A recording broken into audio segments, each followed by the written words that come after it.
Gabriel McSharry, nutritionist and medical herbalist. A safe and effective approach to your health condition. Call the clinic on 071 9142 940. It's 12 now on the programme. I'm delighted to say that I'm being joined by Mr. Gabriel McSharry. And Gabriel McSharry is a nutritionist, and he is also a medical herbalist with a clinic in Cowrie in County Sligo. We'll give you his details at the end of our chat. Now, I know that Gabriel does a weekly column in the community section of the Western People paper, which is out every Tuesday. And a lot of people, look forward to his articles each week. And this week there's an article about something that a lot of people don't like talking about, in particular in public, and maybe not so much with their friends as well, but it's an issue that has to be addressed, and that is chronic constipation. Good afternoon, Gabriel. Good afternoon, Johnny. People are shy about talking about these things, are they? They are, and it's, the gut is connected to our brain quite intimately, and we're only, I guess, learning a bit more about this connection now, but it's not the type of thing you talk much with your friends or colleagues about. It's kind of embarrassing. So therefore, it's a bit taboo, but it's very common. The statistics show that chronic constipation, meaning that it's ongoing. It's not just something that happened one time. It's ongoing for over 12 months. Is quite common in Ireland. Okay. That common, oh yeah. It's very common, yeah, and it's definitely, in my opinion, linked to really the fact that our food chain just seems to be getting worse and worse. Very high in processed foods and unnatural foods with artificial flavouring, colorants, preservatives, and on and on and on. So there's definitely a strong link there. It's more detailed though when you look at it more in depth. It's and even there's some experts, so-called experts out there that will say it's nothing really to do with the diet, but that's just not true. Our digestive tract from our mouth to our anus has 500 different species of microorganisms, and it's important to get this point, because this is the key to chronic constipation, but also diarrhea, IBS, all these very, very common things, is the ecosystem of the gut. And it's largely overlooked, largely misunderstood. But with such an ecosystem, 500 different microorganisms, we really only know about 40 or 50. What they do, what their names are, and their function in the body. And they're generally very important. They're linked to proper immune function. But there's this vast majority of this ecosystem that we know are there, but we don't really know what they're supposed to be doing or their benefit. But you can take it from me, as the science comes out, just time and time again, it shows that these microorganisms, so bacteria, protozoa, fungi, parasites, worms, we have that they're all very beneficial. As they were never seen as that important, I guess they're not given much credence when we design a new processed food or a new chemical as a preservative or a flavorant or a colorant. Generally what to do is to test them on animals or rats and see do they cause tumours and that. They don't, right, then put it on the market. Yeah.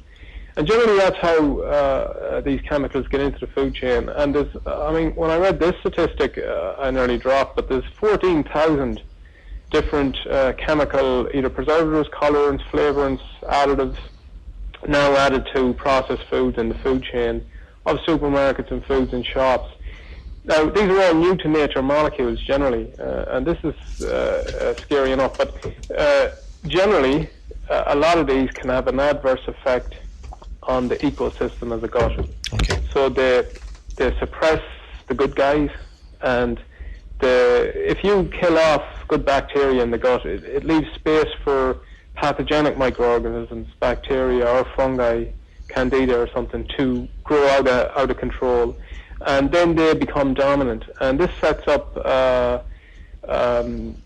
a situation in that ecosystem that can create a lot of gas, pain, wind, constipation, diarrhea, and a whole myriad of digestive. All right then. Well, Gabriel, growing up as a child, I remember some of the products I would see for constipation, and I think some of these products are still on the market. I'll just share 3 different products with you. The first one would be Senocot. Have you heard of that? Sure, yeah. Senocot is an extract from a herbal medicine called Senna pods. I have them here in the clinic, and it's a stimulant. So we've different type of laxatives, and maybe the other 2 you mentioned will be one of the other types. I'll tell you what the other 2 are now. The other one, milk of magnesia. Right. And the third one, you mightn't be old enough to remember this one, but I'm sure there are a lot of people listening that say, God, Johnny Houston, I remember that. It used to be like tar water. It was called Cerba Figs. yeah.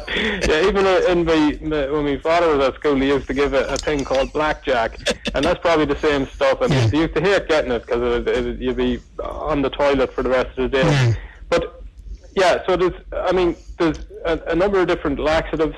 It's not the fix, It's if there's constipation, a laxative will get the bowels moving, but. And that if it was only a once-off or the odd time, then that's okay. But chronic constipation is a different animal altogether. It's something that's ongoing all the time. Even if you're using laxatives, you become dependent on them. And then with dependency, you lose muscle tone in the bowel and so on.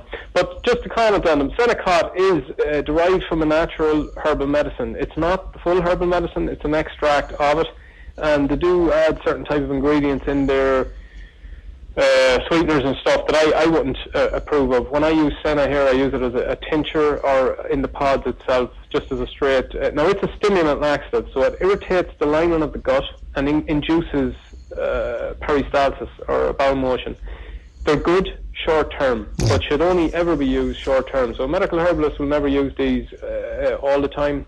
Are there consequences if you use these, Gabriel, for a long time? Yeah, the consequences are dependency, and tolerance. So dependency in that you don't move at all without them. Where back in maybe, 6 months ago, I used to have a bowel motion every 3 days, and then with the Senocot, then it improves that. But now if I don't take the Senocot for a week, I don't go at all. Yeah.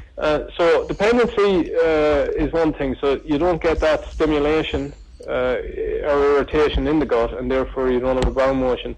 And then tolerance is that, I used to take 1 and it used to do it, now I used to take 2 pills and so on. So that's what you have with stimulant laxatives, your dependency and tolerance.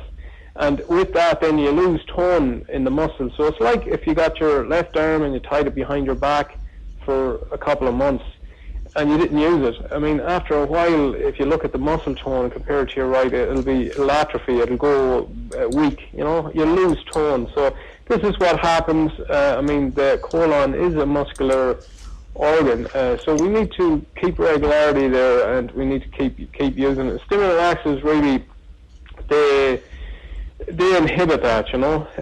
There's other type of chemical stimulant laxatives that I wouldn't recommend at all.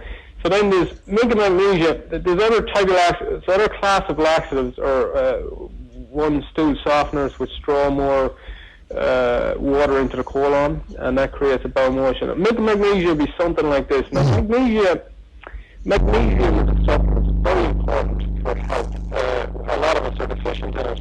But if you take buy some magnesium in the health shop or the chemist, and you take a high dose of it, not dangerous, but it will induce diarrhea. And the reason is it kind of draws more water into the colon, and it can create loose stools. Milk of magnesia works on this level, so it's more of a... And you can get dependent on that as well, Gabriel, can't you? Sorry? You could become dependent on the milk of magnesia. Well, yes, less so than the stimulant laxatives, but again, it's not getting to the root cause of it. Again, if it was used the odd time, then that's okay, but for chronic constipation, it's really not the way to go. It can supplement or augment treatment protocol, but and then there's bulk laxatives, which give bulk to the stool and therefore on a mechanical level induce a bowel motion or peristalsis. And these are your fibres. And again, it's another area that's abused, in my opinion. Like there's these very denatured fibrous material, and you know, it's the most common thing for people with constipation to say, oh, you need more fibre or water, but it's really not the fix at all. And in a lot of people, it can make things worse.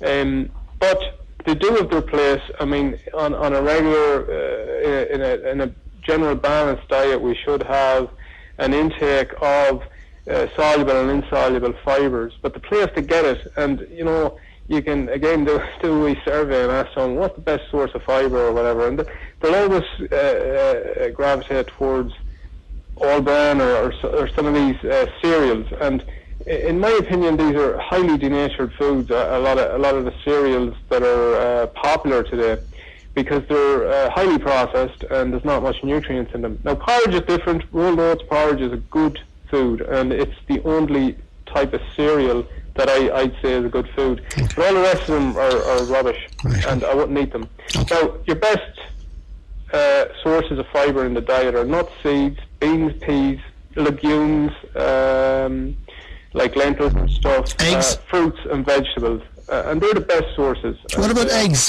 Gabriel? Sorry? Eggs. Eggs? Yeah.